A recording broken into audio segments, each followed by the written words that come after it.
Hello, calculus students, or soon to be former calculus students, maybe, unless you continue to take calculus in more advanced levels of mathematics in either at COC or another institution. It's almost at the end of the semester.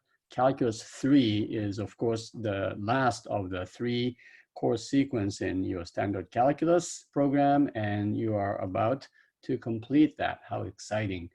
All right, so this is our video review to get you prepared for your final exam in Calculus 3, Math 213. And so we will go right into actually the problems that I have sort of proposed to get you ready. And this is called practice exercises for the final exam, and you'll see that.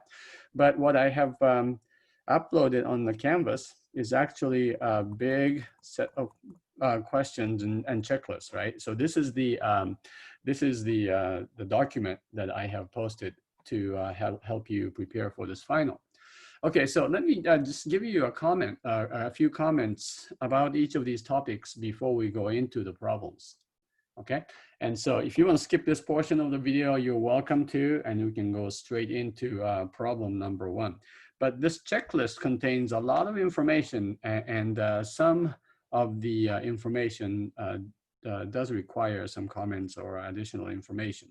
Okay, all right. So here's what you should know about your final exam. Your final exam is 150 points, and the topics covered will be over here. Will be the things that are appearing here on the checklist. Okay, and then if you do your practice exercises, hopefully you will have enough material to be able to answer all the questions on the final. Okay, so review this checklist very carefully and very well before you go into the finals. All right, so number 1, how is U dot V related to the angle between them? All right, so you should definitely know, let me go ahead and make a comment. Maybe I should make a little marking on this one too.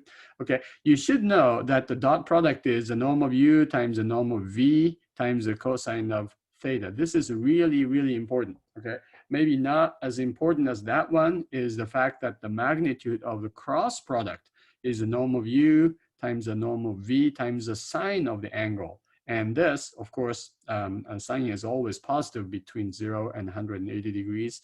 This is the area of the parallelogram where the two adjacent sides are, U and V. So these are things that you should remember. And by the way, the cosine, if this is see, these are non-negative, right? Assuming that the U is not 0 and V is not 0, this will be either positive or negative. And that's determined because these are always positive, assuming they're non-zero. This will be of the same sign as U dot V. And so if U dot V is negative, that means the cosine is negative. That means you have an obtuse angle, theta. And if U dot V is positive, that's acute. And if U dot V is 0, that is the definition of orthogonal vectors. They are perpendicular to each other. All right, number 2, what is true about U dot V and U cross V if they are parallel to each other, perpendicular to each other? What do you know about positive? We just talked about this one, okay? But these are the things that you should be able to think about and answer, okay? Based on your understanding of parallel and perpendicular vectors. For instance, if the two vectors are perpendicular, okay, then the dot product will be 0, and there is a reason for that. And if the two vectors are parallel, then there is a reason that the cross product is also going to be 0. You know what? There is a little mistake here. This should be a vector. This is a 0 vector because the cross product is a vector. Okay, so think about these things. Number 3, how do you find the projection of V onto U? We'll practice that in a moment, but you should know this formula. And you should also be able to answer these theoretical questions. If they are parallel, okay. If U is like this and V is like that, there is no projection to be done, right? I mean, it's already projected. If they are perpendicular, when you project this one, it goes straight down to nothing. Okay, so it'll be a 0 vector.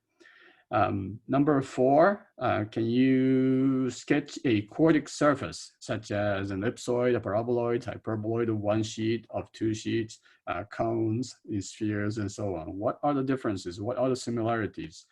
Okay, you should know, be able to sort of express these ideas. And number 5, the directional derivative. Know what that means. Okay, what does this number mean at a particular point? And how do you find it? Okay, it does require a dot product, as you remember. And then what do you know about the direction and the magnitude of, what is this called? Okay, gradient. This is one of the most important concepts that you studied in Calculus 3. And so that is something that you should be able to answer.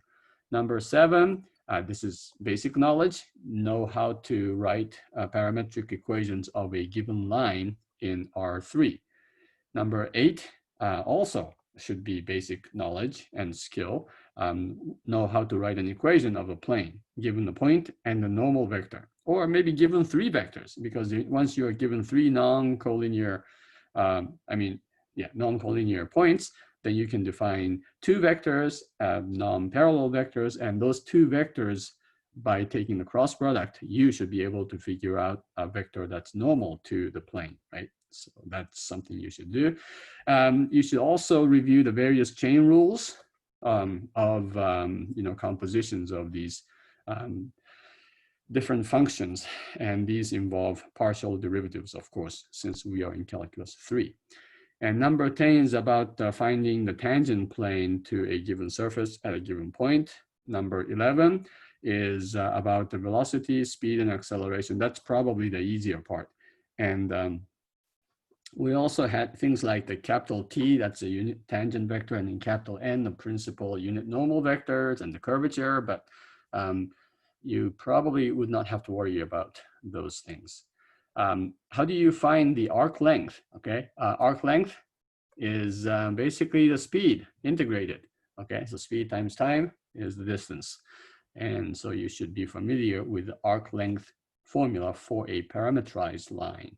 Parametrized means, R of TO. That should be like that, okay? I'm finding many mistakes because I was working on these late at night. Okay, so you should be able to describe in your own words how to find local maxima, minima, and saddle points.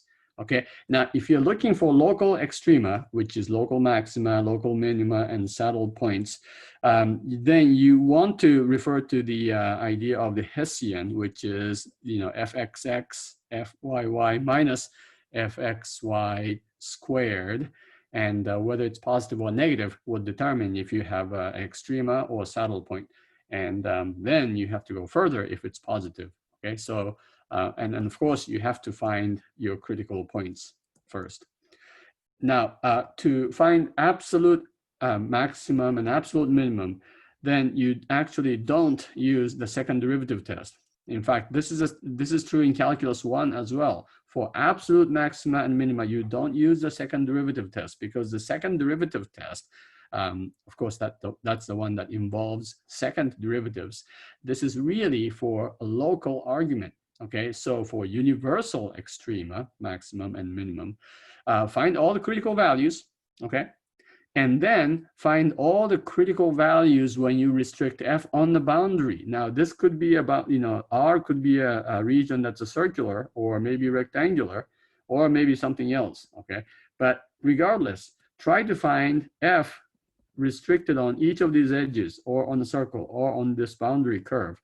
And on that, that F is a sort of a one-dimensional, function based on T, and then you try to find the maximum and minimum on the boundary, which means you end up finding the critical points when you restrict F to the edges or to the boundary circle or whatever. And then you try to find, so you have critical points on the boundary and the critical points inside.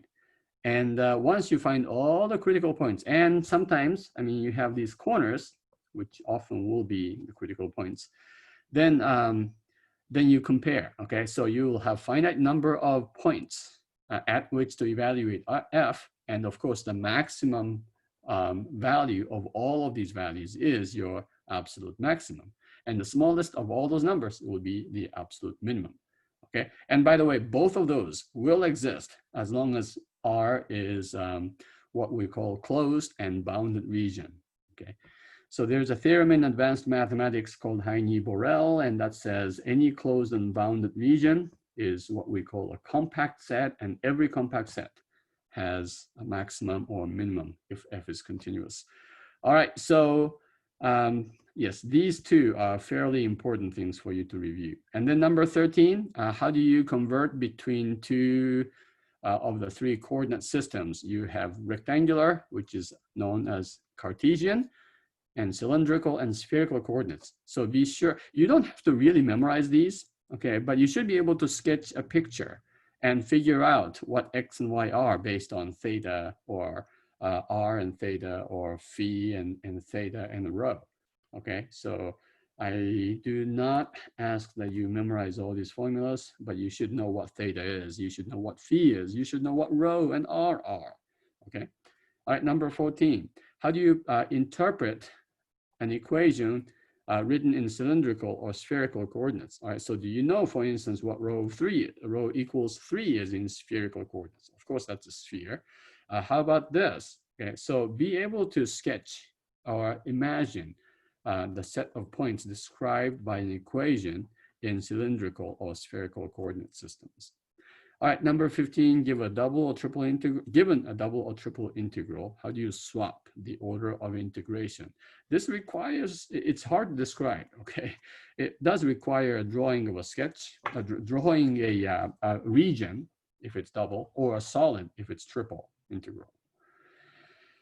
And so if you have a region or solid, this is number 16, how do you find the lower and upper limits? All right, so remember, these are some of the hardest things to find and establish when you're trying to, you know, set up a triple or double integral. Usually the integration is not that hard, especially, you know, me, I don't give you very messy calculations, but learn how to set up these boundary or how to find these limiting points or upper and lower limits. Number 17, you remember this is R is R of U V. When you have two parameters, we'll describe a what we call a parametrized surface. Okay, how do you identify? Well, parametrized surface is always going to be given in three coordinates. These are the X, Y, and Z coordinates, and try to find the relationship between X and Y and Z. For instance, if this is cosine of U and this is sine of U, okay, you know X squared plus Y squared is equal to 1, right? And so that's going to tell you something about the shape of that surface that is parametrized here. Part B, how do you write an equation of a plane tangent to this? Okay, so, you know, you have this parametrized surface and you're supposed to find the tangent plane. That means you have to find something perpendicular, all right? And something perpendicular is, that requires almost always a cross product. Okay, so you take R and differentiate it with respect to U and with respect to V. Those will give you two vectors, take the cross product, and that will be perpendicular or normal to the tangent plane. That is a key observation, which we use over and over in chapter 5 and chapter 6. And then how about the integral expressing the area? Okay, so this, remember, is a little bit of a piece, you know, I call it a piece of tile, you know, like right here. Okay, that little piece of, you know, that little tile, one tile, here's another tile. Okay, these little pieces are sort of like, you know, parallelograms, and the area of that parallelogram is basically the magnitude of the cross product, RU cross RV, and so that's what you would integrate over the solid, and you will get your volume. Number 18, what makes a vector field conservative? So by reading some of your responses in recent exam, I am not sure if you are understanding this concept clearly. Many of you have, some of you may not have understood this correctly. If f is conservative, that means there is a potential function, lowercase f, such that the gradient of f is the capital F, right? So that's what we mean by conservative. That's the definition of a conservative vector field. And the theorem is, the fundamental theorem of line integral, is that if it is conservative, you don't have to assume additionally that it is that the integral is path independent. Okay, if f is conservative, then the work integral FDR will be guaranteed path independent. So regardless of which path you take from A to B, the value of this work integral, the integral of FDR, happens to be the potential function evaluated at the endpoint minus the potential function evaluated at the initial point of the curve. Right? That is the fundamental theorem of line integrals. Number 19, in what way is the fundamental theorem of line integrals similar to the fundamental theorem of calculus?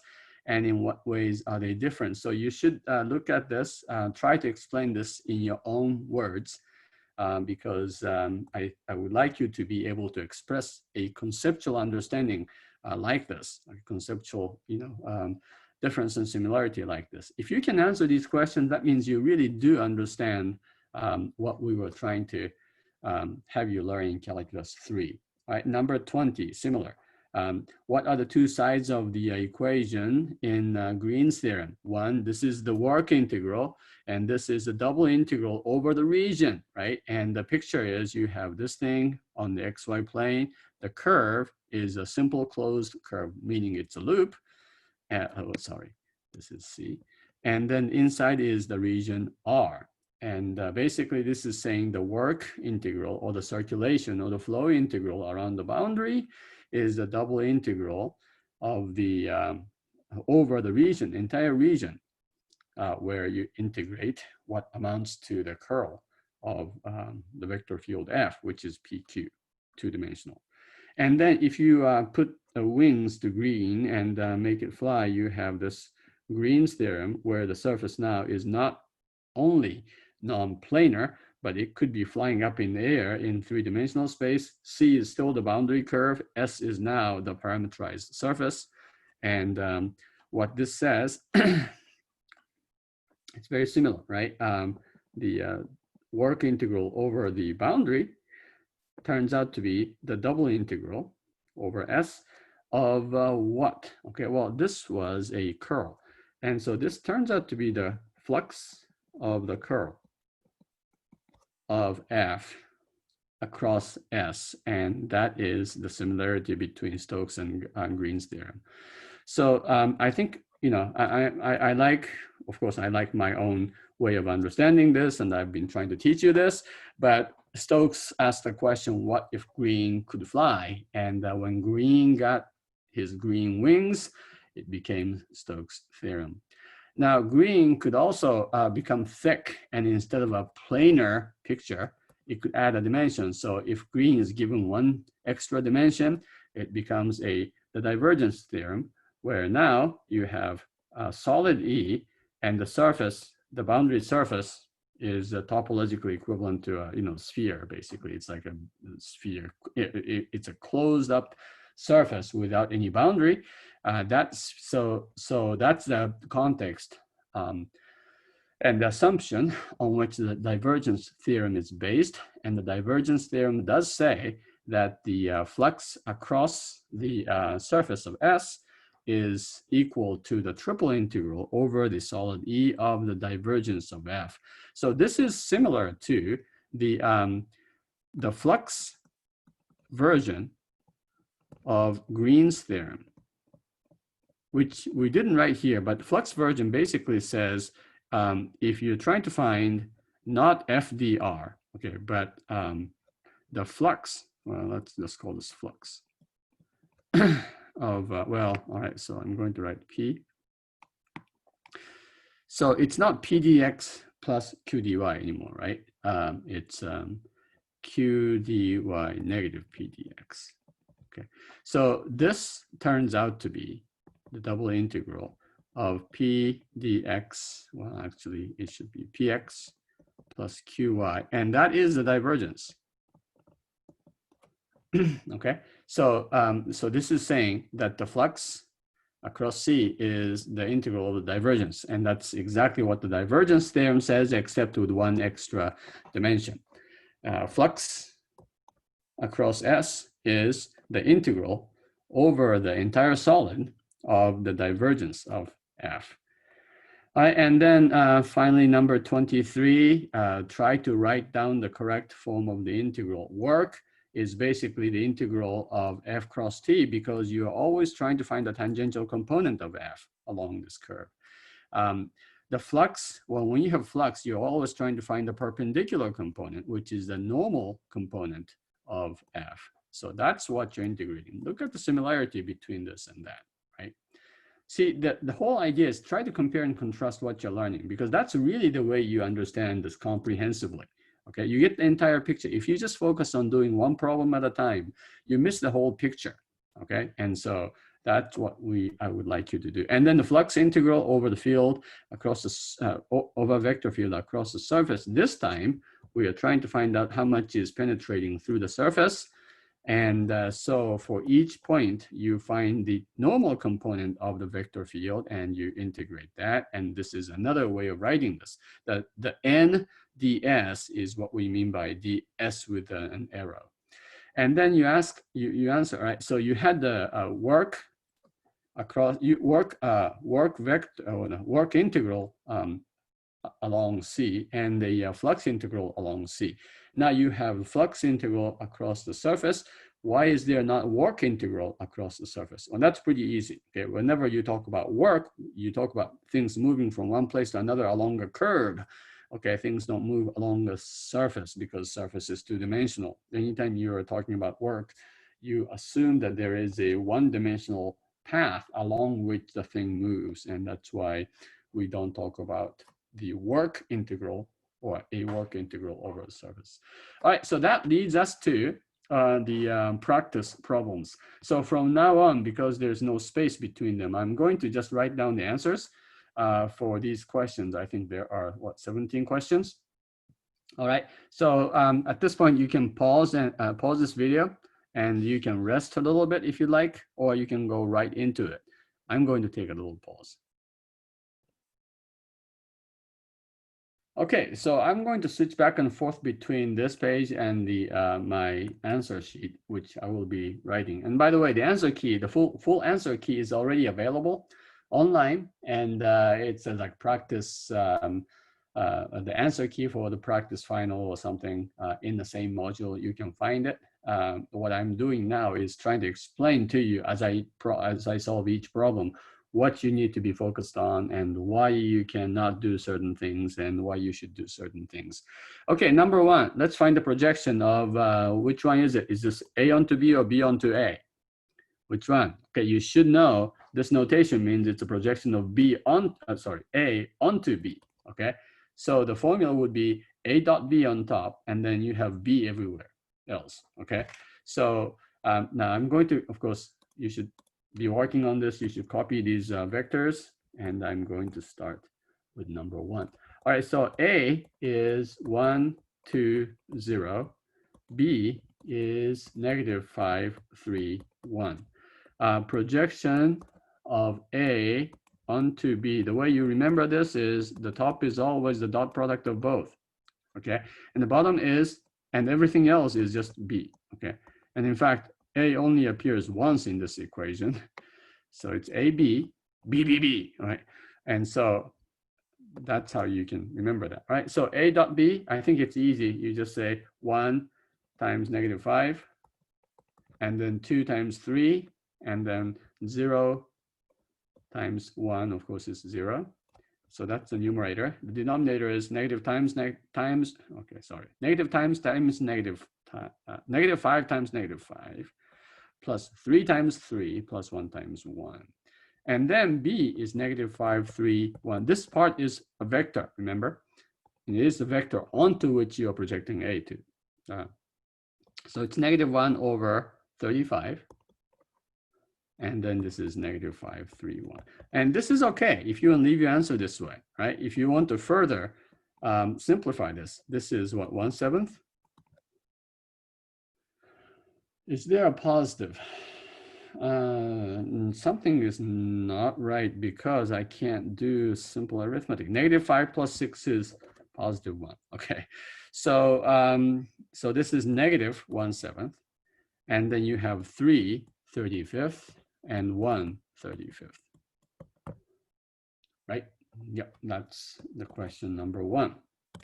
Okay, number 2, find the equation of the plane through a point and normal to -3, 2, 1. Now, do we have any enough information to write the equation of the plane?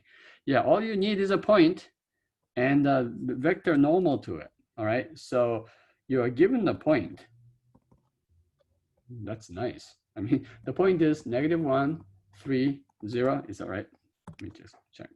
-1, 3, 0. And then you are given -3, 2, 1. What is that? That's a vector, and that's a normal vector, right?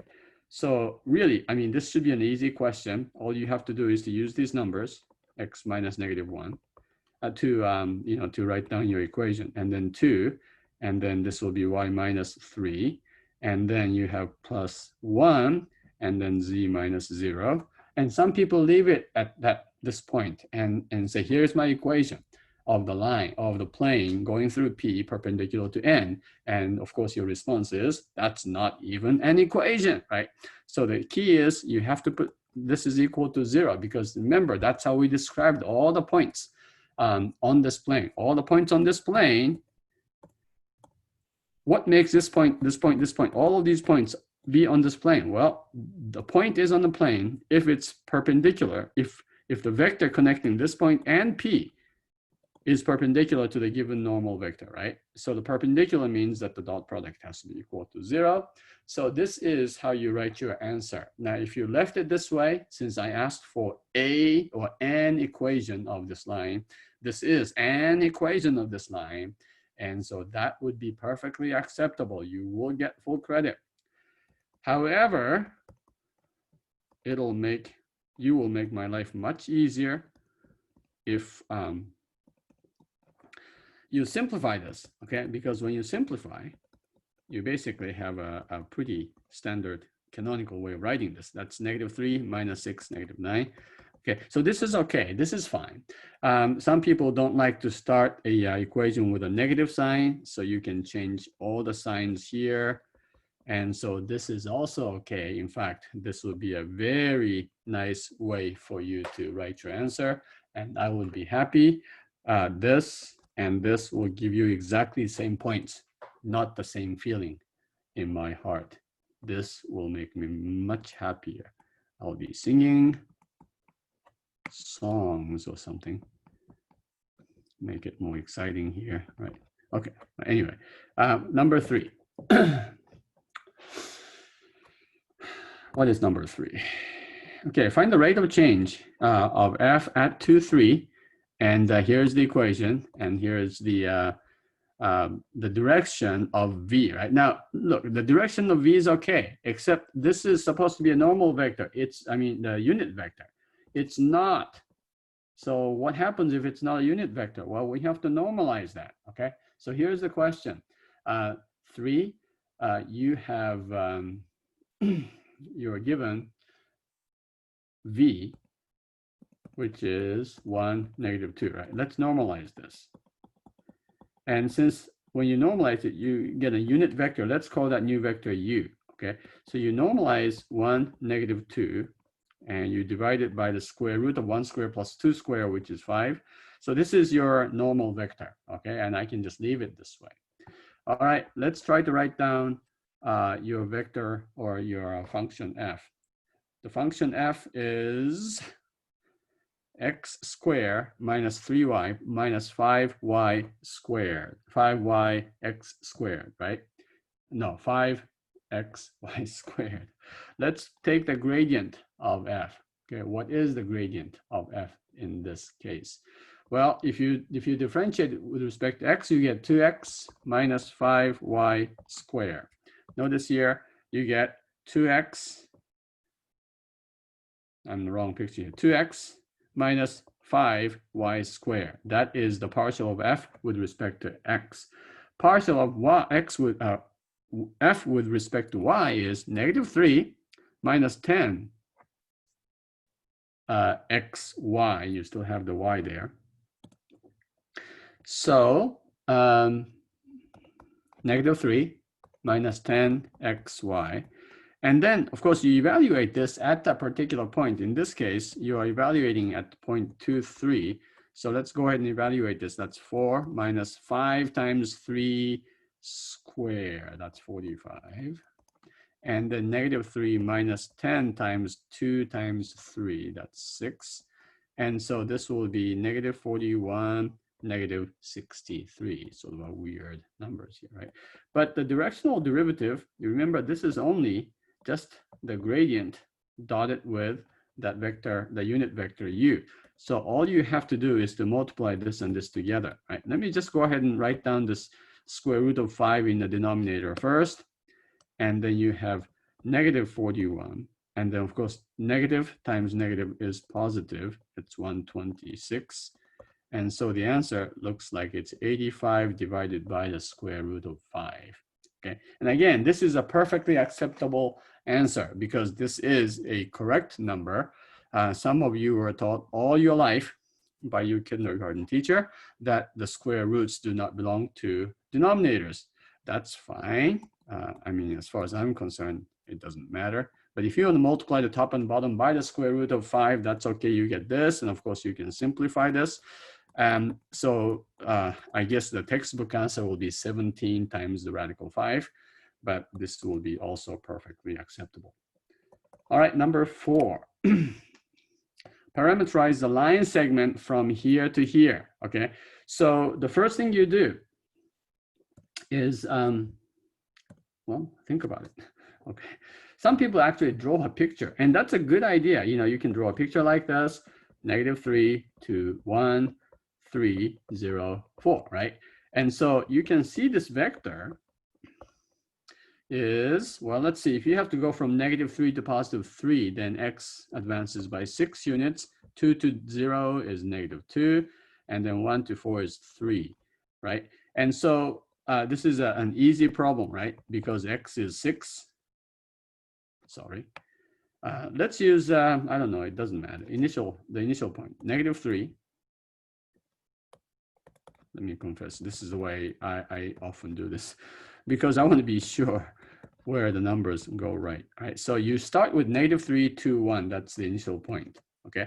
And then you go in the direction of v times t. So this will be 6t, negative 2t, of course, that, and then 3t. Okay. So that's the way to write this. And again, if t is equal to 0, obviously you're at this point. If t is equal to 1, you can verify that your point will be 3, 0, 4. And it is if you plug in t is equal to 1. So make sure you also put the range for t. In this case, because you're only talking about the segment, which is the points in between these two points in between these 2 points, then t only goes from 0 to 1. That would make sure that this stops at that terminal point. Okay, number 5. Find an equation of the plane that is tangent to f, which is given here at the point 1, negative 2, negative 4. I'll tell you what I normally do is, because I used to write these questions incorrectly, you know, this assumes that negative 4 is the value of this function when x is 1 and negative y is negative 2, right? So this is like 1 square plus 2 times xy, that's negative 4, minus 1, and of course that is negative 4. So this is okay. This point is actually on the surface. See, sometimes the problem doesn't give you the right point, but this problem is correctly written. And we are supposed to find the plane tangent to it. Now we already have a point. All we need is a normal vector, right? What is a normal vector? Okay, so let's go to our other picture or other screen here. So what's normal to these, you know, surface is this vector, fx, fy, and minus 1. Okay, so this is something that we studied a while back, I think in chapter 4, I believe. No, yeah, chapter 4. So you would have to remember that this is how you find the normal vector, or negative fx, negative fy, positive 1 would work as well. All right, so let's find the gradient. 4x. Actually, no, we just, let's do fx, okay? Fx in this case will be negative 2x, sorry, not true, 2x plus 2y, and f of y is going to be 2x, okay? Are we sure about this? Well, look, equation 5, the equation problem 5 says f is x squared plus 2xy minus 1. So the f sub x is 2x plus 2y, as I wrote. And then fy should be just 2x. So we go back in here. This was right. You evaluate this at 1, negative 2, right? So when you plug in 1 and negative 2, you get negative 2. And I think this will be positive 2, right? Okay, so the normal, or vector normal to the tangent at this point is negative 2, positive 2, and then negative 1. The last one is always negative 1 if f is a function of x and y. That's the normal vector we use, okay? The point, we already have the point, 1, negative 2, and negative 4. Right? So then given these, then all you have to do is what we did back in problem number 2. The equation of this line would be negative 2, x minus 1, plus 2, y minus negative 2, which is positive 2, minus 1 times the quantity z minus negative 4, which is z plus 4. Make sure this is equal to 0. That will give you full credit. But once again, if you want me to be in a good mood, you don't have to. You can just simplify this so that you will not have any parentheses and all the numbers are combined. So plus 4, minus 4, they cancel each other. So this is your answer. Some people don't like to put the negative sign at the beginning. So then you can change all the signs. And so this is probably the best answer that I can think of, okay? And so that is your answer for number 5. Okay, I mean, you know, either of these will be acceptable. So is the first one. Okay, let's go to number 6. All right, number 6, write an integral that expresses the length of the curve. Let me tell you something. If the problem says write an integral, and if it doesn't say evaluate, then do not evaluate. Okay, so what you have to do here is to find the arc length, right? The arc length has to do with x prime squared, y prime squared, z prime squared. You take the square root of the sum. Okay. So you go to number 6 and you say S is equal to, all right. So we need to find R prime. Okay, unfortunately, I didn't write down everything here. So let's look at this. So R prime will be, and we're doing number 6. R prime is going to be 2, 2t minus 1, 0, right? All right, so this will be 2t minus 1, 0. That is your derivative, which is the velocity, okay? So the line integral or the arc length integral will be, remember, the t goes from 0 to 3. So then you go from 0 to 3, and then you take the square root of the sum of the squares of these. 2 squared plus 2t minus 1 squared plus 0 squared. I will write all that for completeness. And so this is the square root of 4 plus 4t squared minus 4t plus 1. How did I get this, right? You remember how you multiply or how you square a binomial, right? This is what you get. You can simplify this. You should simplify whenever you can. It's 4t squared minus 4t plus 5. And you should be very thankful that you do not have to integrate this, because I don't think that's going to be a simple integral. I don't think it's going to be a simple integral. Okay, so that the first 6 questions are done. All right, let's go to some sketching. Number 7. We're almost halfway done. Are we? All right, sketch the name and the surface. So you have 2 very similar equations. You see that? What's the only difference? There you go. That's the only difference. Okay, so just keeping that in mind, I think that really helps. Right. So the first equation is x squared over 4 plus y squared itself, but it's over 1, and then plus z squared over 9 is equal to 1. All right, so remember the traces, really the traces are the key to graphing or sketching these quartic circle surfaces. If x is equal to 0, and by the way, when you have all square terms and they're all added together, you should remember this is an what? It's an ellipsoid, okay? It looks like a football, or more correctly like a rugby ball. And so if you say x is equal to 0, you have this, and you should be able to, and you should remember how you sketch this. I'm going to give you a very rough sketch because you can see a very nicely done sketch in, well, sort of nicely done sketch in the answer key that's in the PDF file, right?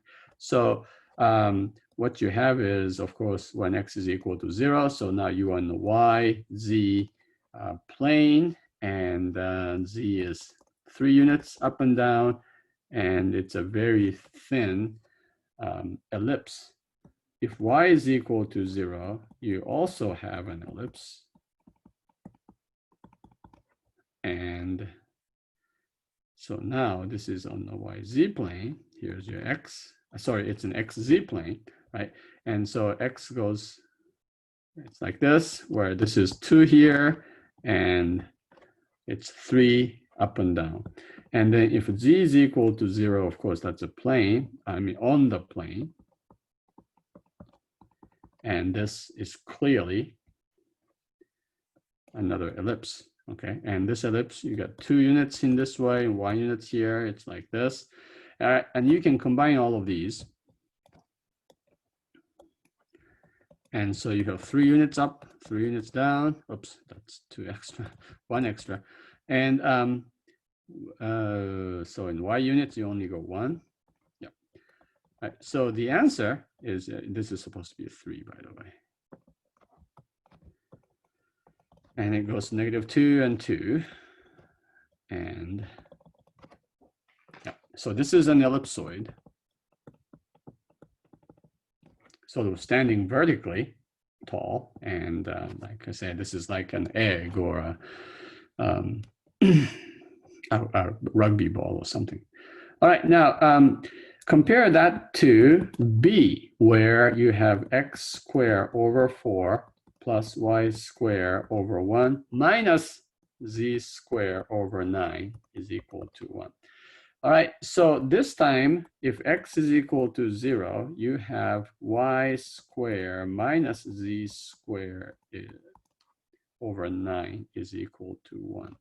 So at this point, it's a very different figure, right? So you go 1 units and 3 units up and down, but this will be the sort of excluded region of this hyperbola.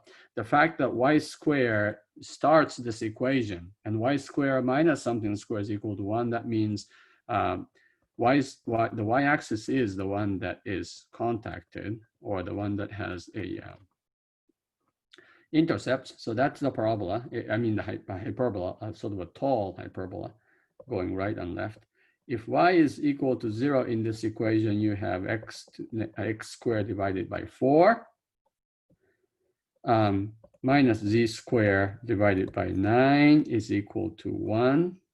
And this time, of course, you know, y is equal to 0. And so your picture will be 2 units, 2 units, 3 up here, 3 here. And again, I'm doing a very rough sketch here. And again, x squared is the leading number, leading term. And so that means it will have x-intercepts, but not the z-intercepts. And then the picture will go like this. Okay. Remember, these diagonals are the asymptotes. And so the graphs will get closer and closer to the asymptotes. Asymptotes. If z is equal to 0 for this particular equation here, now you are connecting x squared and y squared with a positive sign. So this will be 1, 1, 1, 2, 1, 2. It's an ellipse like this. Okay, so you can combine all of these and you can see that the answer is going to be something like this. And you don't have to really draw this carefully. As long as I see that you have the overall shape correct, then that's fine. And of course, the last thing we drew is this thing here, right? And you can see the two sets of hyperbolas here in this picture as well. And so this is called a hyperbola. You see, it's elliptic, ellipse, hyperbola, hyperbola. So it's an elliptic,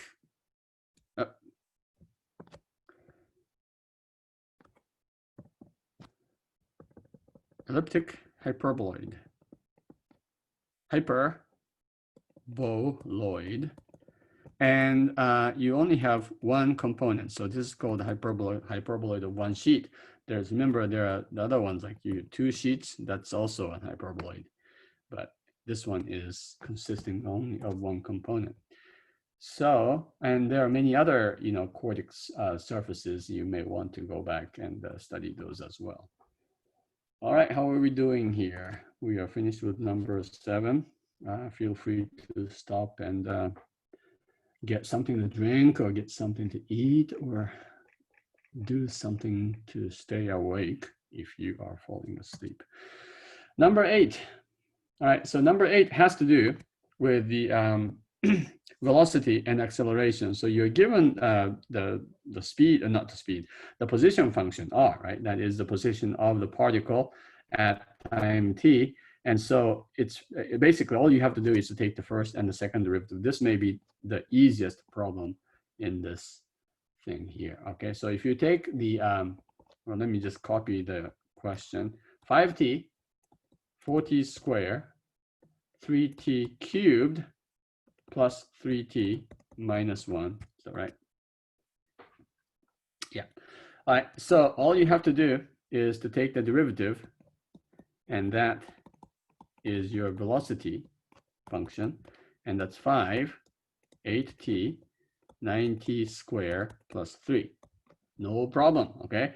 If you take the second derivative, that's the first derivative of the velocity, which is the second derivative of the position function. That is your acceleration. Notice the first number goes to 0. The second component is 8, and the last one is 18t. So this does depend on the value of t. It is not a constant acceleration like a free-falling object. Okay, now number 9, you're supposed to calculate the partial of w. W is this with respect to v. All right, so you're given w in terms of x and y, and then you have x and y given. Now notice here, uv is 1, -1, right? Now this is actually a key. All right, we are supposed to find this thing, okay? The partial of w with respect to v at this particular number. Once you are given a particular number, it's actually much easier. Now let me explain why this is. So you have w is xy, which is xy plus 3y squared. You are also given x is 2uv and y is u minus 3v, right? Okay, and we are supposed to evaluate this at u1, v -1. Okay, so the first thing is, let's go ahead and find x and y at this point. X is 2 times u times v, that's -2. And y is u minus 3v, which is 3 times -1, that's 4, okay? And so at this point that we are going to evaluate the partial of w with respect to v, we already know x is -2 and y is 4. Okay, why is that important? Okay, well, we'll see that. All right, so let's take the partial of, well, okay, so I need to write the correct form of the, the correct form of the chain rule. So it's w with respect to v, that's w with respect to x times x with respect to v plus, and you have to do this for the y component, which is this. Okay, now you already, well, we don't know this yet. The partial of w with respect to x is what? That's y. And that's it, right? It's just y. And then the partial of x with respect to v, well, we haven't done this yet, but if you look at this, that would be 2u. Okay, now the partial of w with respect to y is x plus 6y. That's in quantity. And then partial of y with respect to v is -3. That's it. Okay, so now, see, the point I was trying to make earlier is this. If you didn't know a particular point at which you are to evaluate this, y has to be written in terms of u and v. So you have to write this whole thing, which you can, right? I mean, you replace this y with u minus 3v, and then this x with 2uv and 6y with what? 6u minus 18v and so on. But that's going to be messy, okay? Well, you already know x is -2 and y is 4. So this will be 4, 2. Now, you know what u is. That's 1. And x is -2. Y is 4 and -3, right? So now it just becomes a simple arithmetic. That's 8. So this is 24 minus, that's 22.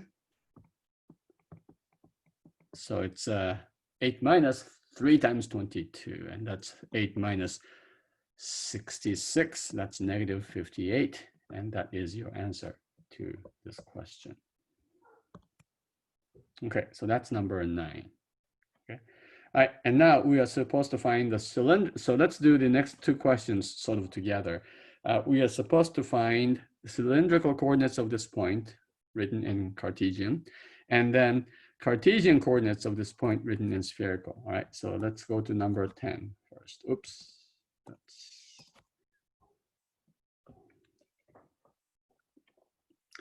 All right, so the point that we are given is 1 square root of 3. Okay, so you know z. All right, now we are going, this is a rectangular, and you're going to write this in cylindrical. Now the easiest part is the z, because z doesn't change. Z is z, right? So really you just have to worry about this and worry about writing that in polar coordinates, really, right? So what does it mean? Well, that means you have this point, which is the x coordinate is 1 and the y coordinate is square root of 3. So basically you're talking about this right triangle where the bottom side is 1 and the right side is the square root of 3. All right, we already know the answer to the hypotenuse. The hypotenuse has to be, well, it's a square root of 1 square plus the square root of 3 squared. That's square root of 1 plus 3, square root of 4, which is 2, right? Or you just knew that a right triangle, 1 and square root of 3 would call for the hypotenuse to be 2. And then theta, you already know it's the arctangent of square root of 3. You know one such angle, acute angle, and that has to be 60 degrees or pi over 3. So that's the answer, okay? The answer is 2 pi over 3, and z is still 3. And that's how you can come up with this. You don't really need to know all those formulas if you can sort of figure out by sketching what these numbers should be. Number 11, the spherical coordinates are 1 pi over 2. Okay, so what does it mean? What does this mean? This is the row. This is how far the point is from the origin. So it's unit, you know, basically 1 unit away from the origin. This is theta, and this is phi. Now, the fact that theta is equal to pi, that means you're going the opposite direction. This is the positive x-axis, and theta, which is pi, which is 180 degrees, will put you in the opposite direction. So this is going in the negative x direction. Phi is pi over 2, that's 90 degrees. So this is the z-axis, you go pi over 2, 90 degrees to that. So then you really are now on the negative x-axis. Okay, so these will give you that the fact that the point is on the negative x-axis. Okay, in other words, it's like something negative is your x-coordinate, and then 0, 0. Okay, that's all the possible points over here on the x-coordinate. Negative x-coordinate has this property. Now, it has to be 1 unit away from the origin. That's what rho is. So, of course, you go 1 unit, which is -1. So, x is -1, y is 0, and z is equal to 0. So, that is the answer to the question. You went from spherical to rectangular coordinate system. Okay, now you can use the formulas for these, of course, but again, I don't want you to be slaves to formulas, because the energy and elegance and the power of mathematics is that thinking, especially abstract and spatial thinking abilities, and that's what you need to train yourself to gain. Okay, number 12, let's sketch the region whose area is expressed by this. Another way I'd like to ask the question is, let's say you're walking on the street or you're on a spaceship and you discovered on this alien ship, all you found is a piece of paper that has this in it. What is the alien trying to communicate with you? Okay, and I mean, some of you, by looking at this, if an elementary school kid picks this up, they're saying, man, this is something weird, right? But you, on the other hand, having studied Calculus 3, would have a pretty good idea, right? And in fact, most of you are now imagining a circle, right?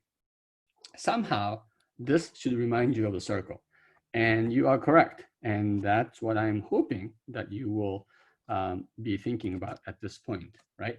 And why is it? Okay, well, let's dissect this. Let's try to figure this out. The integral you are given is this. Right? And you have dy. No, you can't have dy here, of course. dx, dy.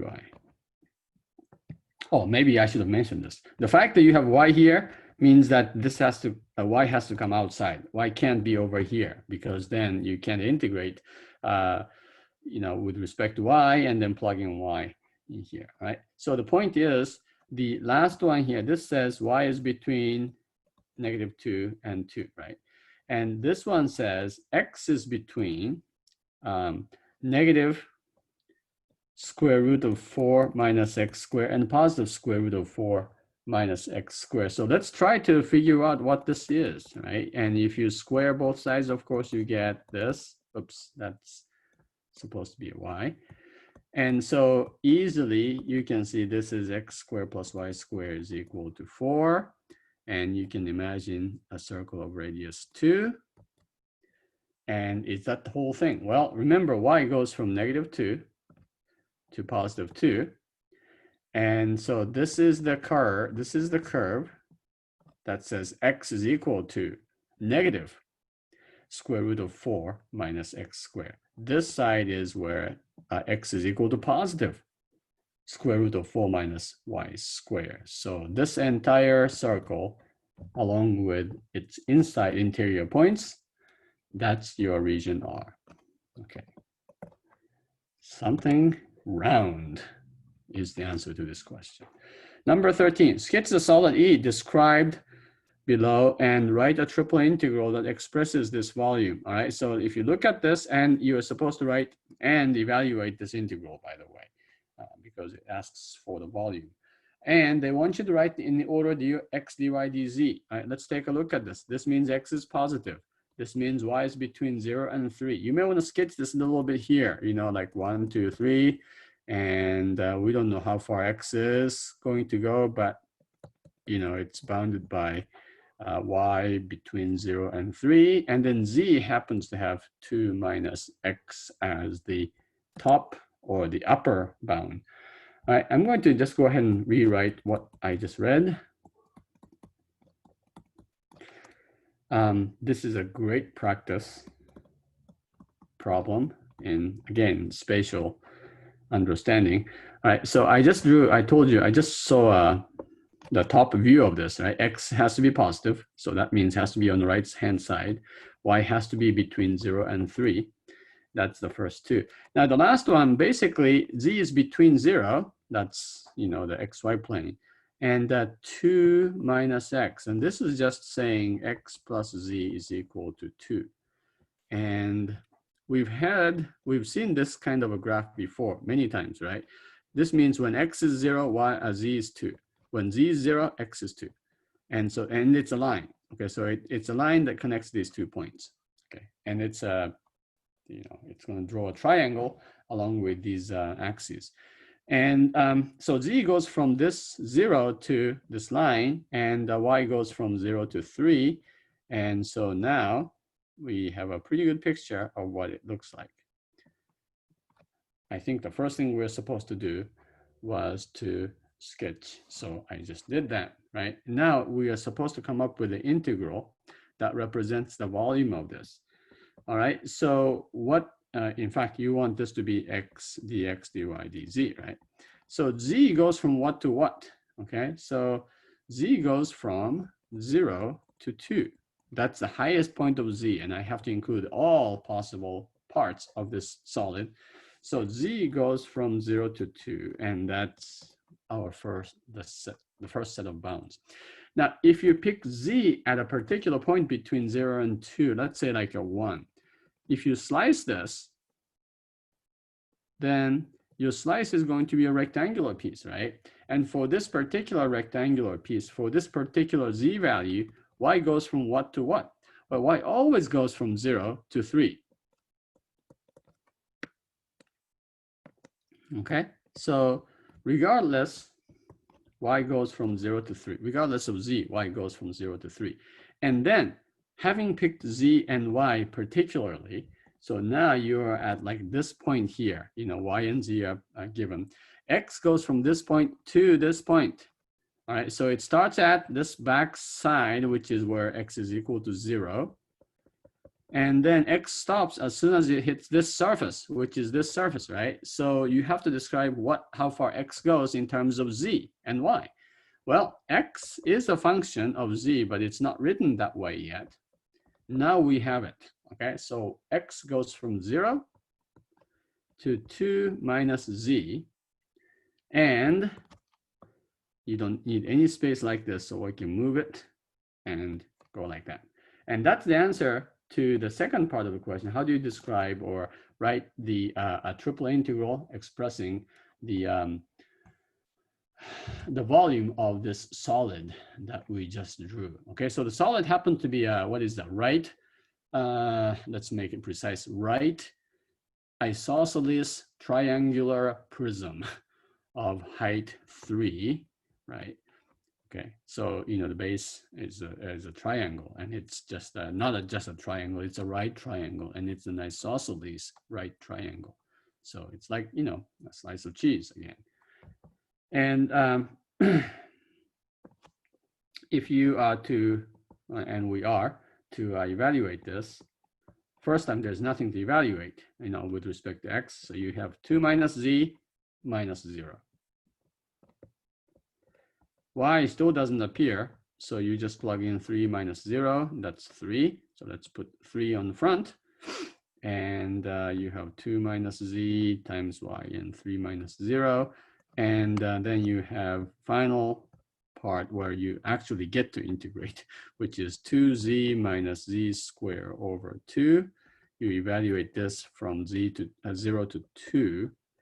And so that's 4 minus 2 squared divided by 2, which is that, and that's 6. Okay. Now, of course, you could look at this picture and you could say this triangular region is 2 times 2 divided by 2. So that's 2. So 2 times 3 is 6. Obviously, you could have gotten the right answer much simpler just by using your geometric formula. But it's good to know that a triple integral agrees with your simple geometric formula. Okay, a few more questions. Let's go to number 14. Set up an integral that expresses the volume. This may be the hardest question, and just because there's a little tricky thing that many people, including me the first time, I got tricked on. All right, so the volume of this solid bounded by the cylinder and the planes y is equal to 0, y is equal to 2. So these are pretty easy to imagine. You have two parallel chopping points, right? And then x is equal to 0 and x is equal to 1. All right, don't evaluate. Just set up a triple integral that expresses the volume of this. That's all it says. All right, so let's take a look. Okay, what do we have here? X squared plus y, z squared is equal to 3 squared. That's 9. All right, so then you say, all right, that's an easy one, right? That's radius 3 circle on the xz plane. And then we just kind of slide it in this way here, right? So this is what it looks like, right? And it just goes on forever. And now we are given that y is between 0 and 2. So we chop it, we slice it at y is equal to 0 and y is equal to 2. Let's say this is where y is equal to 2. Okay, so the only part we're concerned about is it's almost like, you know, getting your knife and then chopping it right here and right here. Okay, so you have an object like this, right? Radius 3 and the length 2. Okay, so that's what we have. And then the tricky part comes in. What is tricky here is the following. X is between 0 and 1. So what? Yeah, x is equal to 0. That's this line here. This is this thing here, right? And see, this is 3. So you just go 1/3 of the way and chop this one off too. So how does that work, right? So imagine this. You have something like this, okay? And you thought maybe it's all, you know, like a 1/4 of this. That would be nice, but that's not what this is asking. Okay, so in addition to that, okay, so far when x is equal to 0, you have this rectangular. Oh, that's not. Let's try to make it more realistic. Okay, so far I have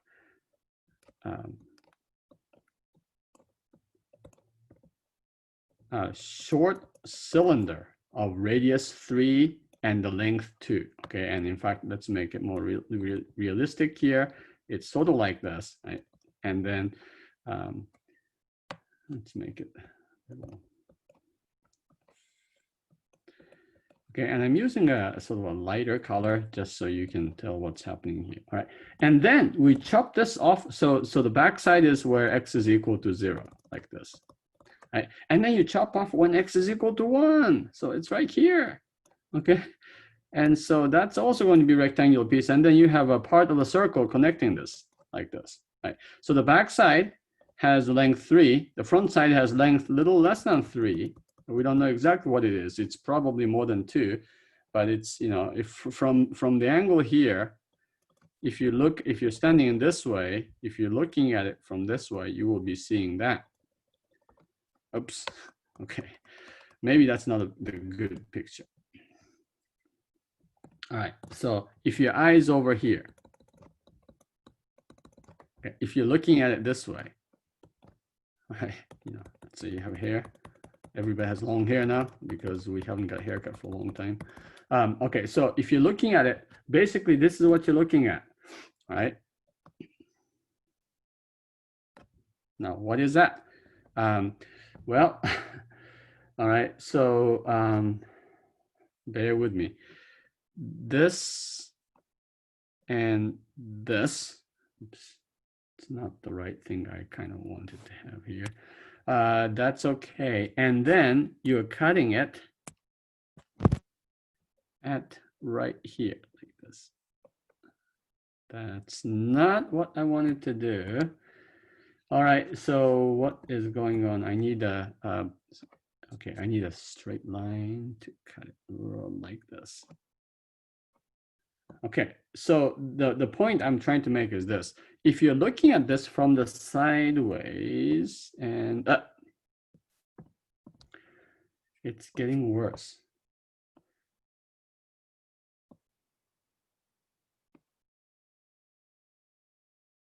Okay, so if you're looking at this picture or the solid from, you know, this angle here, you know, from the back, from this side here, this has length 3. okay? And this is the positive x-axis. That's, you know, this direction here. And all you are looking at is this part, like that. That's the part we are looking at. And I forgot to mention the bottom part is also there, right? Because there's nothing that tells us that z has to be positive. Okay, z could well be negative. So it's the top and the bottom half of this thing. So how do you describe this? All right, so here's the way to think about this. Imagine a piece of wood that is long and cylindrical like this, okay? And then we cut it into, chop it from 0 to 2. So this is a radius 3 inches, and now the length is 2 inches, okay? This is still a solid wood. And then we cut from here straight down this way, and that's this edge when x is equal to 1, right? And then of course you cut it when x is equal to 0. What's left is only this part. So this is where x is equal to 0. This is where x is equal to 1, right? And so you have a slice of this solid cylindrical piece of wood, which is, from the sideway, it looks like this. Okay, so that's the solid. Wow, that was a hard one to describe. Okay, if you look at the my answer key, maybe there's a little better picture. I think that is a little more convincing. All right, so now we have to write the triple integral to describe its volume. Now, because x and y are both sort of nice, x and y, the projection onto the xy plane is very nice. It's, in fact, it's a, what is that, 2 by 1 rectangular projection, right? So if you project this down to the xy plane, x goes from 0 to 1, y goes from 0 to 2. So it's a 1 by 2 rectangular region that this solid gets projected to. So it's easy to use dy dx at the end. So that means you should write z as a, let's go ahead and try to write everything down here. So you can write z as this plus or minus. Okay, so what happened here? Did everything disappear? Something happened here to my computer, and I'm going to just save this and see if that would help. Okay, so my computer is getting really hot. Let me pause this and I'll come right. Yeah, so you want to write z in terms of x or y, and of course, z is plus or minus the square root of 9 minus x squared, right? So equipped with this equation, now we are ready to write the volume. Okay, the volume is, right, x goes from 0 to 1, y goes from 0 to 2. That describes this region. And then z basically goes from negative square root of 9 minus x squared to positive 9 minus x squared dz dy dx. So that's how you would write this equation. Now, it is possible, I think, to calculate this. You don't have to, but that's that. If you want to switch x and y here, all you have to do is to switch these, and that would be equally correct. And so that's another answer to this question. Okay, number 14, pretty good and challenging question on that one. Okay, now let's go to number 15, just a few more questions here. 15 is much easier. Set up an integral in spherical coordinates representing the volume of the upper hemisphere of radius 3. So that's this, of radius 3, right? And I think this is just simple, right? So now, well, the rho goes from 0 to 3. Theta goes from 0 to 2 pi because that's a complete circle, right? And then phi goes from this point, phi is equal to 0, all the way to, well, it only goes 45 degrees, or 90 degrees, which is pi over 2. And so phi goes from 0 to pi over 2, rho goes from 0 to 3. And remember, dv in spherical coordinates is rho square sine phi d rho d phi d theta. And that's it. Okay, so really, this was a very nice question.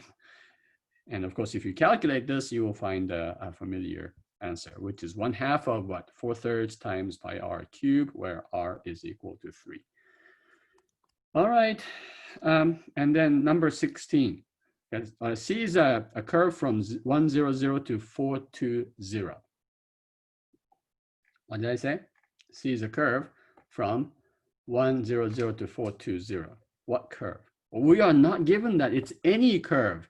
And you say, oh, yeah. Okay, so as soon as you are given any curve without any specification, and you are supposed to find the work done by F, you should know what F has to be. F has to be a conservative vector field. Okay, that's the only way they can ask a question where they don't specify the curve, because of the fundamental theorem of line integrals. All right, so F is defined as below, so just keep that in mind. And F is this, and you are supposed to find the work integral, which is, remember, your FDR. All right, so here is your F. I will go ahead and write this down. You had you've seen a similar question in homework and in other places, 3e to the z. And often the problem asks you to show that this is conservative, okay? But like I said, because of the way the question was asking you to find the work integral, you know, without specifying what path it is, they only give you any curve starting at 100 and ends at 420. That means that it must be path independent. So you can assume it is conservative. All right, so you don't have to prove, you know, see, this is P, Q, R. You don't have to show, you know, for instance, P, Z is equal to R, X, and so on, okay? You can assume it's conservative, because the thing is, you know, eventually you have to find the, you have to find the potential function, right? So you want F, so find F such that its gradient is capital F. All right, so how do you find that F? Well, your F has this property that the first derivative, the first partial, is -5y, okay? And Fy is -5x plus 3ez. Fz has to be 5 plus 3y e to the z. Now, how do you do that? Okay, so F has to be -5xy plus, you know, something, right? And that something could have y and z in it. This tells me F has to be -5xy, but then you have to have something else here this time. 3 times ez, 3y e to the z has to be a part of that. And then you can have some random thing with x and z. This last one says your lowercase f has to be 5z plus 3yz squared plus maybe something that involves x and y. All right, the point is, see, you didn't have to show that f is conservative, because if you can find a potential function, which I think we're about to, right? F has to be -5xy plus 3y e to the z, okay? Is that it? No, you have to have 5z in it, right? Because this function, lowercase f, has to look like all of these. Okay, one function that looks like all of these. Now you can, you know, have plus c, of course, you don't need to. But you found a potential function, all right? And so if you found a potential function, guess what? By definition, capital F is conservative because you found such a potential function. And so you didn't really have to show all that, you know, like, again, qx is equal to py and so on. That part is not necessary. Once you found the potential function, you know it's conservative by definition. So the work integral, the integral of FDR along C, is simply evaluating this at the endpoints. So negative 5xy plus 3y e to the z plus 5z. And let's try to evaluate this at 1, 0, 0 and 4, 2, 0. Okay, so if you plug in 4, 2, 0, you get 4 and 2, that's 8. And then you have 3 times 2 times e to the 0, it's 1. And then 5 times 0 is 0. And then when you plug in, because y is 0, this will be 0 plus 5 times 0 is 0. And so you just do the negative 40 plus 6, and that gives you negative 34. And that is your answer to number 16, okay? All right, and I think we are at the very last question. Use Green's theorem to evaluate this work integral. All right, you know this is equal to the double integral of Quix minus Pei. F is given. Fortunately, it's very simple. C is bounded by 0, 0, 2, 0, 2, 4, and 0, 4, counted or oriented counterclockwise. The region inside is R, and C is the boundary for segments. In order to calculate this by using your line integrals, you have to separate, C into 4 different sides, parameterize each, and then find f dot dr for each of the 4 sides. Or you use Green's theorem, which is much easier in this case. This will not take long, so let's quickly finish this. All right, so f is 2y 7 minus 4x. Right, this is p, this is q. So Quix minus Pei, which turns out to be the magnitude of the gradient, the curl of f in this case, is 4 minus 2, and it's simply the constant 2. So the work integral, which is, p dx plus q dy, or more simply f dr, is equal to the integral from 0 to 2, 0, 4. Remember, now we are going into the 2-dimensional region, which is the rectangular region of 2 dy dx. This is simply 2 times the region. And the region is a 2 by 4, not a piece of wood, 2 by 4 rectangular area, which has the area 8. So 8 times 2 is 16, and that is your answer. Okay, so focus on these things, and especially focus on the understanding of these theorems. Okay, I do want you to be able to calculate and compute and solve these problems. But really, I do want you to look at the checklist and see if you can answer these questions in English as much as possible. If your exam has an online component, I would like you to be able to write, just sort of type down, like, what do you know about the Green Stokes theorem or divergence theorem or Green's theorem? And try to explain these things in your own words, as if you were asked like an oral exam question. Right? Okay, so I think that is all we need to say. All right, so we have worked on 17 questions, and if you are not clear about something, please feel free to contact me, and I will be available, and I hope you do well on your exam. All right, I will see you next time, if there is a next time. Okay, take care, and make sure you stay healthy and take care of your take care of your body, both mentally and physically, so that you can do well on your final. All right, I will see you later.